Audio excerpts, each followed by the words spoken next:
Hala VNC bawal na e-vlog. Isang mapagpalang araw muli sa inyo mga kalingap, sa video na ito ay ating pag-uusapan ang balita na ating napag-alaman.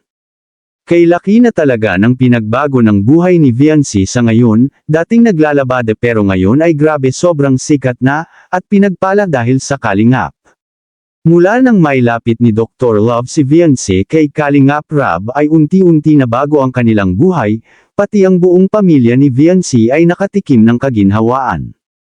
Mas lalo pang nakilala si VNC dahil sa nabuong community ng EDC, sobrang laki ng community na ito na nakatulong na mas lalo pa nakilala at nakahanap ng maraming sponsor ang EDC, lalo na si VNC. Si Kalingap Rab ang tumatayong big brother ni VNC at dapat lahat ng kilos at mga vlog o lakad ay pinapaalam kay Kalingap Rab. Dahil si Kalingap Rab ang mas nakakaalam sa mga dapat na gawin ni VNC. Sa isang live ni Dr. Love ay may nagsabi sa kanya na dapat ay iwasan na ang pag-vlog niya kay VNC at sa pamilya niya. Narito po ang mixing video clip, panoorin natin kung paano siya pinagbawalan. Yan. Di namin napanood sa vlog mo si Bias, bawal na i-vlog kahit scout mo. Parols 26, lovely day. Dapat pamilya niya, di bawal kasi minsan kasama mong grocery. Huwag mo akong pangunahan, lovely day. Saan ang rules mo? Ilabas mo.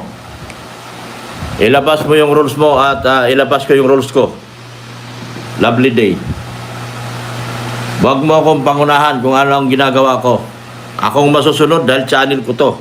Hindi mo channel. Gawa ka na sarili mo channel. Tapos, bawal ka rin naman kung may channel ka. Gusto mong magpahinga? O ipapaano kita? Anong rules mo, Miss May? Ha? Anong rules mo? Alam mo ba kung anong gagawin pagkatapos sa bahayan? Oh. Sinong sabing bawal? Ano ka? Hello? Ako scouter, pagbawalan mo ako? Hello? Oh.